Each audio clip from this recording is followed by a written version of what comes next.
A cotillion is a compound, complicated kind of dance, evidently constructed from the elements and fragments of many other dances.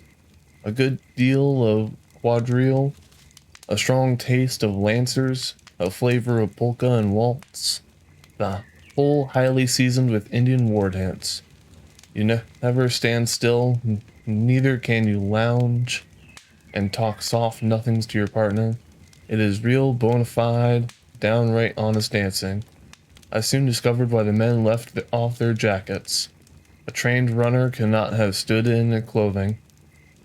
My jacket and waistcoat soon hung on a peg, and a red shirt, herded like the rest. I footed it out gallantly. My partner was a gem, with the endurance of a ballet girl in pantomime time. How many cotillions we got through I never clearly remembered, but we danced on till the gray morning light, stealing in through the windows, warned the revelers that old soul was creeping from behind the eastern hills, and that the day with all its cares and toils was near at hand once more. My fair partner positively refused to allow me to see her home, being a casual acquaintance and not a lover, I suppose, of course. That it was highly proper on her part. I thanked her sincerely, for I really felt grateful to her for enabling me to dance away a night that I had destined for a long, luxurious repose. With a hearty good night, we parted, never to meet again. It was a glorious morning, the air cool and fresh, the sky unflecked by a single cloud. The sun was just tipping the hilltops with rosy light, and peeping silly into the valleys. As I wandered out to think over my strange adventure, my way led by chance up to the back of the resting the yellow ore from its hiding place. The anticipation of gold is the belling all sense of fatigue. The want of water is a great drawback to these diggings. So valuable it is that it has been brought by a small canal at a distance of 30 miles, and is rented by miners at so much a cubic foot. I lingered here some time, for there is much to see, then turned my steps toward my inn through the city. Say, Captain, here, Hold'em. I turned and saw a man in a horse dray, whipping up his horse and violently gesticulating for me to stop. He soon came up, and jumping out of the dray, seized my hand and shook it with a grip that made my eyes watery. Guess you ain't acquainted with this child. I said no, I had not the pleasure of knowing him. I spied you, Captain, just as soon as I ever seed you making tracks down the street. My gal Caroline told me how she put you through all the dance last night. It suddenly flashed upon me that the drayman was my partner's papa. Here's a lively affair if she does not ask me my attentions and riddle me with a six-shooter. If I refuse to marry his gal at once, I shall deem myself the most fortunate of men. I civilly said in reply that I found his doctor a most admirable partner. I guess you did, Captain.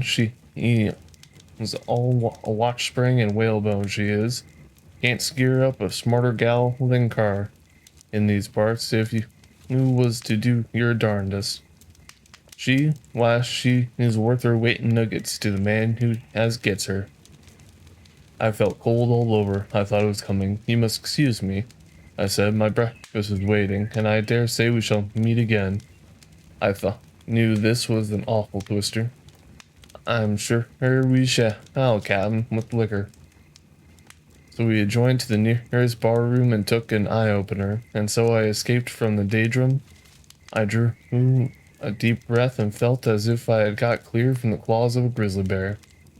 Made for the inn as fast as I could, gobbled up a hasty breakfast, packed up my goods, with my guide, started for my camp.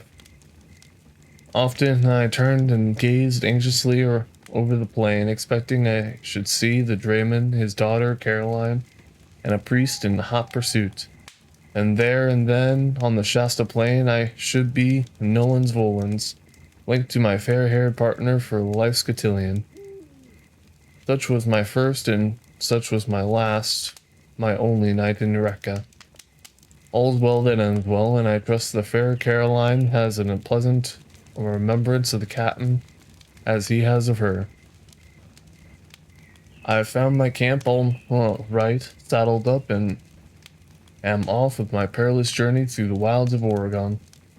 The Shasta Plains are vast sandy flats, half prairie, half desert, sparsely covered with withered grass, and not a bush or tree or shrub, as far as the eye could wander, had struggled into life. 'Tis true, a stunted artemisia, or wild sagebrush, had fought its way inch by inch in a struggle for existence, and looked so old, dried, and parched that your idea was if you laid a finger on it, it would powder up like dried herbs. But whatever had been in shape of grass or herb or shrub was gone, clearly bodily and entirely away by the field crickets. Never shall I forget this insect array. On getting well upon the plains, I found every inch of the ground covered with field crickets. They were as thick on the ground as ants on a hill. The mules could not tread without stepping on them. Not an atom or vestige of vegetation remains. The ground as clear as planked floor. It was 20 good long miles to the next water, and straight across the sand plain. Ground 27 miles long, and how wide I would not know. But at least twice that, covered with crickets as thick as they could be packed. You can roughly imagine what they would have looked like if we swept into a heap. It was long after sundown when we reached the water, tired, thirsty, and utterly worn out. But the stream being wide and swift, the crickets had not crossed it. So our tired animals had a good supper, and we had a comfortable camp. I rode off to some farm enclosure I saw in search of milk and eggs, and to my great surprise, I noticed every field had a little tin fence inside the snake or rail fence, about 6 or 8 inches wide, nailed along on a piece of lumber, placed edgewise in the ground, so that a good wide ledge of tin projected toward the prairie. "What," I said to the first farmer I met, "induced you to put this tin affair around your fields?" "Why, stranger, I guess you ain't traveled this way much, or you'd be pretty tall sure that making them darned blackbirds out on the prairie would eat a hoss and chase the rider. But for that bit of tin fixin' there, they'd mighty soon make tracks for my field, and just leave her clean as an axe blade. These critters come from about once every 4 years, and a mighty tall time they have when they do come. It was an actual and capital contrivance to keep them out, for if they came underneath the tin, they jumped up against it, and it was too wide to leap over. The field crickets are black and very much larger than ordinary house crickets. They eat seeds, grass, fruit, and when they can get nothing else, they devour each other. I frequently get off my horse to see what a large mob of crickets were about. They had dragged down perhaps 2 or 3 others, and were one and all deliberately tearing them to pieces.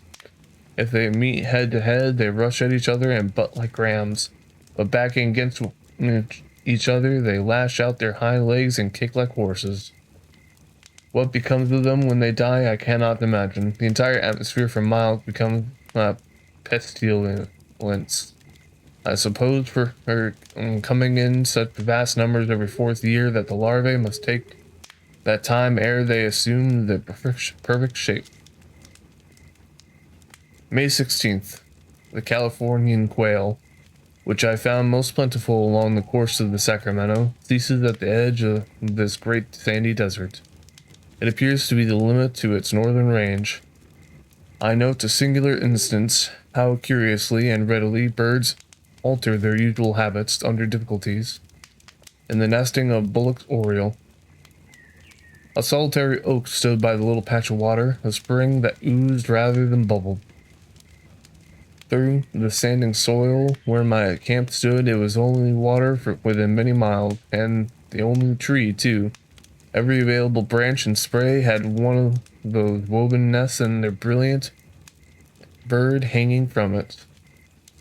I have never seen them colonize elsewhere. The nests are usually some distance from each other and concealed amidst thick foliage.